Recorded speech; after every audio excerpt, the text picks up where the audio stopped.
Leo Blake held his father's hand tightly as they exited the grand ballroom of the Blackstone Hotel. The building glowed behind them, golden lights spilling across the sidewalk. Men in suits laughed loudly near the valet. Women in glittering gowns snapped photos under crystal chandeliers. The smell of champagne and expensive perfume still lingered in Leo's nose. His father, Brian Blake, didn't pause. He was already on the phone, one hand in his coat pocket, the other guiding Leo down the marble steps. "Yes, we can close by Monday," Brian said into his Bluetooth earpiece. "Have the documents at my office first thing." Leo looked up at him, but said nothing. In his small hand, he clutched a worn little plush lion, something that didn't belong in this polished world, something that used to live in a different house with a different voice that read stories and sang lullabies. They turned onto a side street that had lost its lights. It was quieter, colder. Puddles reflected dim signs from a closed coffee shop. Leo walked slower. Something tugged at him. Then he heard it, a soft voice, almost drowned by the wind.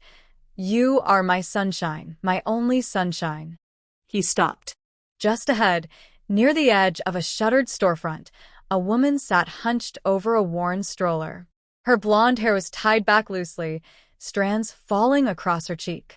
Her coat was too big, fraying at the sleeves, and her hands were pale, moving carefully over something inside the stroller. Leo blinked. It was not a baby. A small old teddy bear lay wrapped in a faded blanket. The woman was shielding it from the wind, murmuring softly as though it were alive. Brian caught the change in pace. He glanced sideways quickly and then turned his eyes away. His grip on Leo's hand tightened. "Don't stare, Leo," he said, voice sharp. "Keep walking." Leo resisted slightly, but let himself be pulled forward. Brian didn't look back. In his mind, he categorized the woman immediately. Young, unkempt, mentally unstable, probably high. Another social problem someone else would deal with. Not his concern. He had given his check to the charity tonight. He had done his part. Still, something about the song. He shook it off. "I'm tired. It's been a long day." Leo glanced over his shoulder again. The woman leaned forward, whispering, "Should asleep, baby." Her hand brushed gently over the teddy bear's head. The words hit Leo's chest like a memory. That voice, that whisper, that was how his mother used to soothe him. Not just the song, but the exact cadence, the way the SH floated into the air like a kiss goodnight. He stopped walking. "Dad," Leo said, his voice small but certain. "That's Mom." Brian froze. For a moment, the street went completely silent in his ears. He turned slowly, eyes locking onto the woman behind them. She was still seated, eyes down, lips moving to the end of the verse. The streetlight flickered above her, casting shadows that made her face harder to read. But Brian saw it, the slope of her jaw, the color of her hair, and the faint, uneven line across her right cheek. A scar. A part of him staggered inside.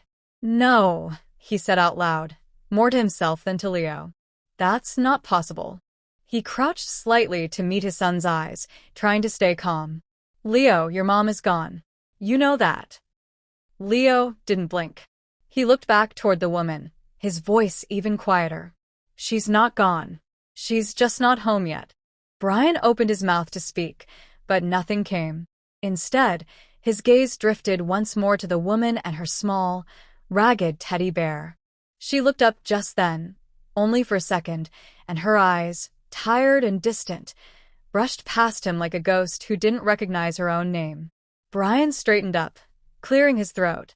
"Come on," he said quickly. "Let's go." But this time he didn't pull Leo. He just stood there. And in the pause, in the unsettled breath between one step and the next, something in him, solid and logical for so long, began to crack, just a little.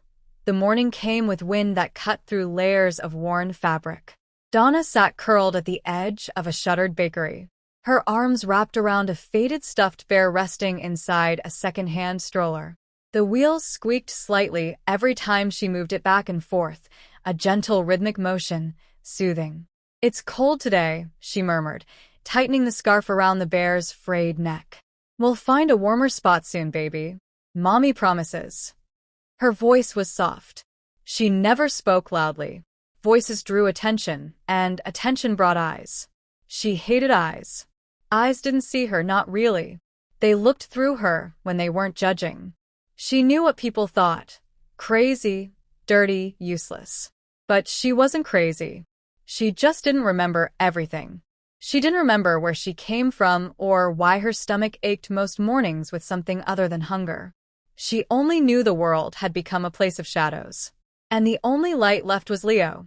The Leo she fed small spoonfuls of oatmeal to, the Leo she cradled gently during afternoon naps, the Leo who never cried, never fussed, and always listened. The Leo that was just a bear. Still, she called him my boy. Sometimes strangers dropped coins at her feet or offered half-eaten sandwiches. She accepted with gratitude, always polite. He's hungry, too, she'd say, and tear the crust into tiny pieces, placing one gently into the stroller as if it might be eaten later. But she never begged, never asked. That wasn't what mothers did. They waited. They watched. They protected. She sang. That was how she remembered him. Her real Leo, though the image in her mind was blurry, like fogged glass. A small boy, warm against her chest, his fingers curled in her sweater, his breathing slowing under the sound of her voice. "You are my sunshine," she would sing, almost whispering. One night after the rain began, Donna found shelter beneath the metal stairs behind a closed pharmacy. The space was narrow and damp, but dry enough. She bundled Leo the bear in her arms, covering him with the same patchy blanket she always used. Then she sang, "You make me happy when skies are gray." Her voice trembled. Notes cracked from the cold in her chest. But she finished the verse. She always did. Afterward, she leaned down, pressing her lips gently to the bear's worn fabric forehead. "Mommy's here," she whispered. "Don't be scared." She closed her eyes, rocking slightly, and for a moment, she wasn't cold, wasn't broken, wasn't invisible. She was just a mother waiting. That same night, Brian couldn't sleep. He lay in bed beside his wife, Lisa, who had turned off the lamp and slipped into her usual silence. They never talked much at night. They barely talked at all lately. But his mind wasn't on her. It was on the voice, that woman's voice. It clung to him, soft, trembling, hauntingly familiar. He didn't want to believe it. It made no sense, but it sounded like her. The same pitch, the same lingering note at the end of Sunshine. He got up, padded barefoot across the cold floor, and opened his laptop. Old videos. He clicked. The screen filled with the gentle chaos of a first birthday, balloons, cake-smeared fingers, and laughter. In the middle, she sat on the couch, blonde hair falling around her face, holding baby Leo against her chest. "You are my sunshine." Same key, same phrasing, same soft vibrato. "Please don't take my sunshine away." Brian's breath caught. He paused the video and leaned back, stunned. "No," he whispered. But something inside him shifted. He opened the old accident report, files he hadn't read in years. The night Donna's car had crashed on the icy bridge. They never found her body, just twisted metal and broken glass on the passenger side. Blood, a burnt coat, presumed dead, but not confirmed. She had been driving alone. He hadn't been there.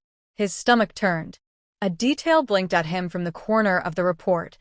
Burn pattern consistent with passenger side glass rupture. A scar. The woman on the street had a scar just like that. Brian shut the laptop slowly.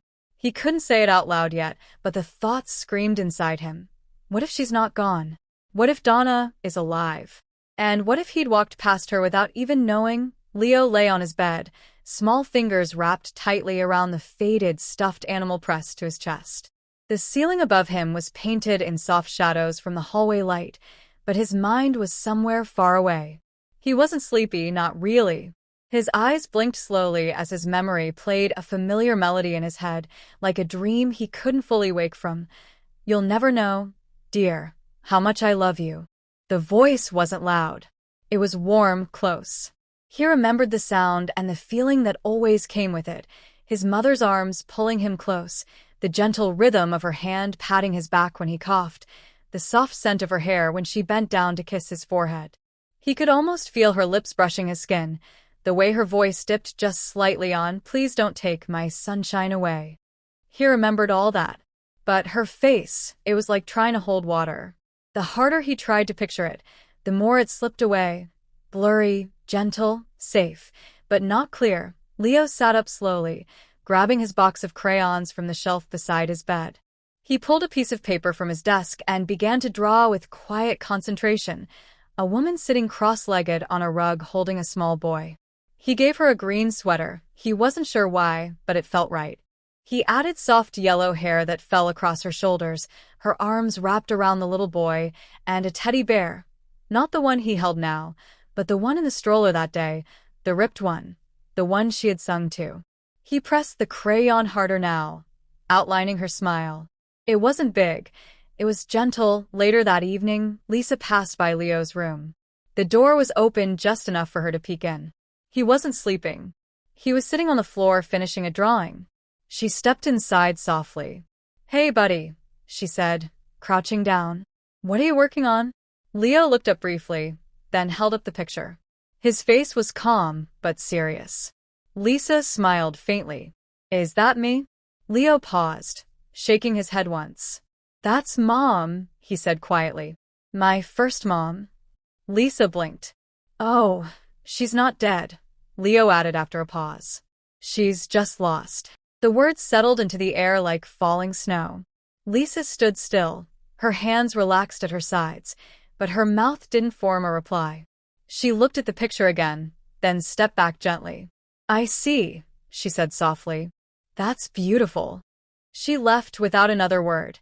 The next day, Brian sat behind the wheel of his car, engine idling, hands gripping the steering wheel tighter than necessary. The street ahead was dim. Cold wind whistled between rusted fences and the metal bones of the old train tracks. He had told himself this was just curiosity, just caution. But his heart was pounding. He saw her across the street near a wall of graffiti. The woman was sitting on a crate beside a torn stroller. She was alone, her head bowed, blonde hair dull under the orange streetlight. She reached into the stroller, brushing her hand slowly over the fur of a stuffed bear. And then she did something that made his throat tighten. She smoothed the bear's hair with her fingers the exact same way Donna used to smooth Leo's when he fell asleep in her lap. Brian's breath caught. His grip loosened on the wheel. He stepped out of the car, hesitating for a moment before walking forward slowly. As he approached, she turned her head. The light hit her face. A pale scar, faint but visible, ran from the edge of her cheekbone to just above her temple.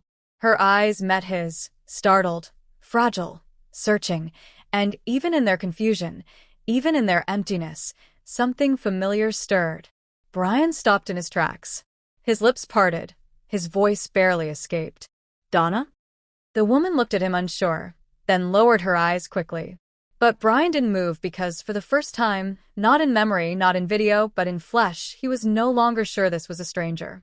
For the first time, he dared to believe it was just past dusk when Brian returned to the street he couldn't forget.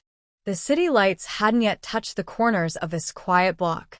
Only a dim flicker from an old convenience store sign blinked somewhere down the street. The cold air bit at his face, but he barely noticed. In his hands, he held a single paper cup, steam rising faintly from the lid. This time, he wasn't in a suit, no polished shoes, no heavy cologne. Just a gray wool coat, a scarf loosely draped around his neck. This wasn't the version of himself people met in boardrooms. This was someone else, a man with questions and a hope he was almost afraid to name. He spotted her in the usual place, sitting on the curb beside the rusted stroller. Same coat, same messy hair, same bear in her arms. She was murmuring softly, rocking slightly, not noticing him at all. Brian stopped a few steps away, crouched slowly, and placed the cup of tea on the pavement between them. He didn't slide it too close, just far enough that she could reach if she wanted. She didn't. Donna's arms were locked tight around the tattered stuffed bear, her fingers gripping its cloth ear. Her eyes didn't lift. Her body seemed folded in on itself, small and motionless except for the slight twitch of her thumb stroking the corner of the blanket tucked around the bear. Brian stayed crouched, not moving closer. I used to know someone, he said softly, who sang that song. Donna's shoulders stiffened, just a little. Her head tilted slightly, as if she heard something familiar in his voice, but she didn't speak. Her eyes flicked toward him, just for a second, then dropped again to the sidewalk. Brian waited, then asked carefully, "Do you have a son?" For a moment, nothing. Then she nodded barely. "Yes," she whispered. "His name is Leo." It was a whisper soaked in memory, half certain, half dreaming. Brian felt his chest tighten. A strange trembling breath caught in his throat. His heart kicked hard against his ribs. He hadn't expected her to answer. Not like that, not with that name. He didn't speak. Couldn't. His hands slowly pressed against his chest, steadying his breath as the name echoed in his head like a bell ringing through fog. Leo. No one knew that. No one out here. No one in this world she lived in now. The silence stretched between them. Donna still hadn't looked at him fully. She stared at the bear, rocking it again, whispering words too soft to catch. "I lost him," she said suddenly, her voice raw and distant. "But I hear him in my sleep." Brian watched her lips tremble. She wasn't crying, not exactly, but something inside her was splintering. "He cries," she continued, more to the bear than to Brian. "And then it stops every night like a ghost." Her breath hitched. She began to tremble, shoulders curling inward like she was bracing against something no one else could see. Panic, not loud, but deep. A tremor working through her hands, her chest, her voice. Brian didn't move closer. He didn't reach out. "I don't want to scare you," he said gently. His voice caught. "He's not a ghost. He's very real, and he misses you." Donna blinked, her fingers pausing against the bear's fabric. Her eyes, still lowered, seemed suddenly wet, but she didn't speak again. Brian stood slowly, watching her for a moment longer. Then he took one step back, just one. "I'll come back tomorrow," he said. "If that's okay." No answer, but her grip on the bear loosened just slightly. And as he walked away, the cup of tea still sat between them, untouched, but no longer ignored. The apartment was small but warm, tucked into a quiet corner of the city, far from the cold sidewalks where Donna had been living. Brian had arranged everything: an on-call nurse, gentle lighting, soft bedding, and a stocked kitchen with chamomile tea and honey. Nothing grand, nothing overwhelming, just safety, peace. Donna sat on the edge of the bed, hands folded tightly in her lap. She hadn't spoken much since arriving, only nodded quietly when shown around. Her eyes moved slowly over the room, pausing at the bookshelf filled with children's stories and the extra blanket draped neatly over the armchair. Brian stood nearby, not too close. He didn't say much either. For now, silence felt more honest than words. The next afternoon, Leo arrived, his small backpack slung over one shoulder and a stuffed bear cradled in his arms. It was frayed at the ears with one button eye hanging by a thread, but he held it like it was made of gold. He stepped into the apartment slowly, eyes scanning every corner. Then he saw her. Donna was sitting by the window, sunlight catching the pale strands of her hair. She looked up as the door opened. Their eyes met. She didn't recognize him. Not yet. Her expression stayed calm, polite even, but blank until Leo walked forward, saying nothing, and gently placed his bear beside hers on the bed. Two bears, nearly identical. Donna stared, her breath caught in her throat. Her hands lifted, trembling, and hovered above the two toys before finally settling on them, one in each palm. She ran her fingers over the familiar fabric, the matching stitched smiles, the worn-out seams. Something shifted in her chest, a warmth, a pull. Her voice came out in a whisper. "Why do I feel like I know you?" Leo didn't answer. He just stepped forward. And in that small, certain way only children can manage, he wrapped his arms around her. She froze. Then slowly, achingly, she returned the embrace. Her arms folded around his small body, and her face buried into his shoulder. Her body began to shake. No words, no sound, just the kind of silent weeping that rises from something deep and old and long buried. Brian stood in the doorway watching, his throat tight, eyes glassy. It wasn't a perfect reunion. Not yet, but it was real, and it was beginning. That night, Donna slept in the bedroom for the first time, curled under the quilt someone had knit by hand. The stuffed bears were tucked beside her on the pillow. In the living room, Brian sat quietly on the couch, listening to the soft hum of the heater and the occasional sound of cars passing below. At some point, a small cry came from the bedroom. Not loud, not panicked, just a single name, Leo. She didn't know she'd said it out loud. Inside the room, Donna stirred in her sleep. Her body jerked lightly, her forehead damp. Her breath came faster. Then the memories came, flash after flash. Car headlights, the screech of tires, her arms reaching out, a child's voice crying "Mommy," the sound of glass. Then silence. Darkness. And after that, nothing until now. She woke with a gasp, sitting bolt upright. Her hand clutched the blanket, like a lifeline. Her eyes were wide, wet, frantic. Then her gaze fell on the two bears beside her. Her chest broke open. "Leo," she whispered again, her voice cracking. "My Leo." Oh my God. The dam inside her gave way. And this time, she didn't cry like someone lost. She cried like a mother remembering the sound of her child's voice. From the hallway, Brian heard it. And for the first time in 5 years, he let the tears fall, too. The results came back on a Thursday morning.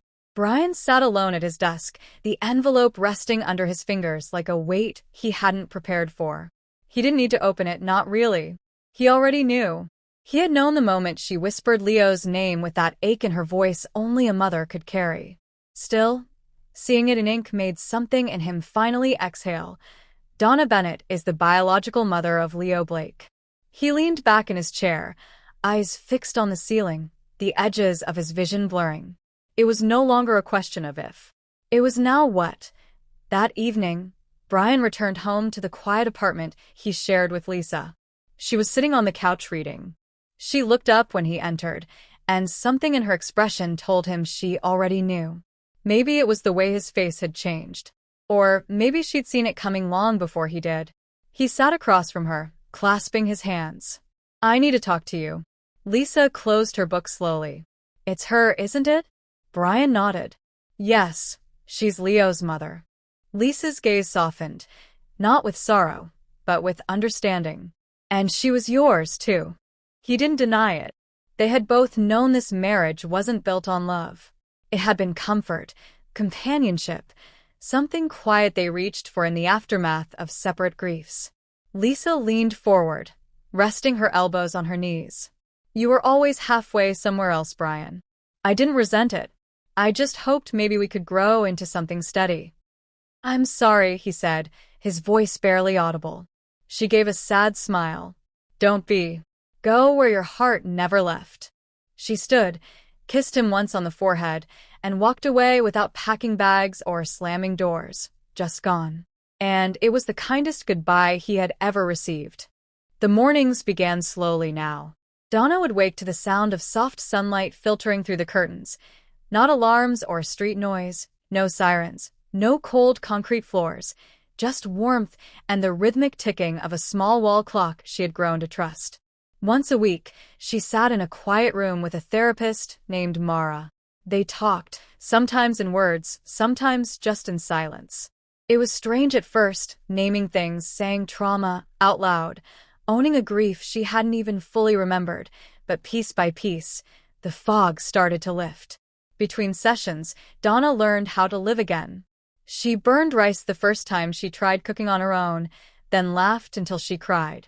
She watched YouTube tutorials on folding shirts properly. She wrote in a plain leather journal 1 line a day.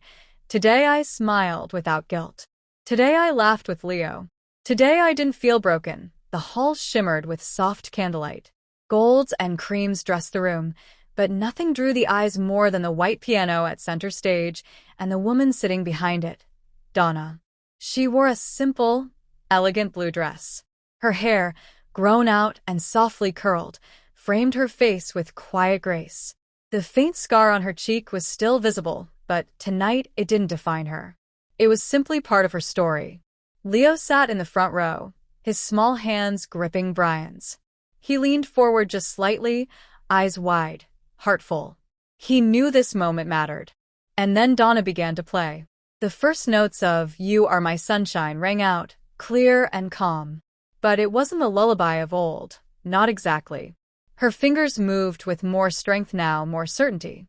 Her voice, when it came in, was steady, not perfect, but true.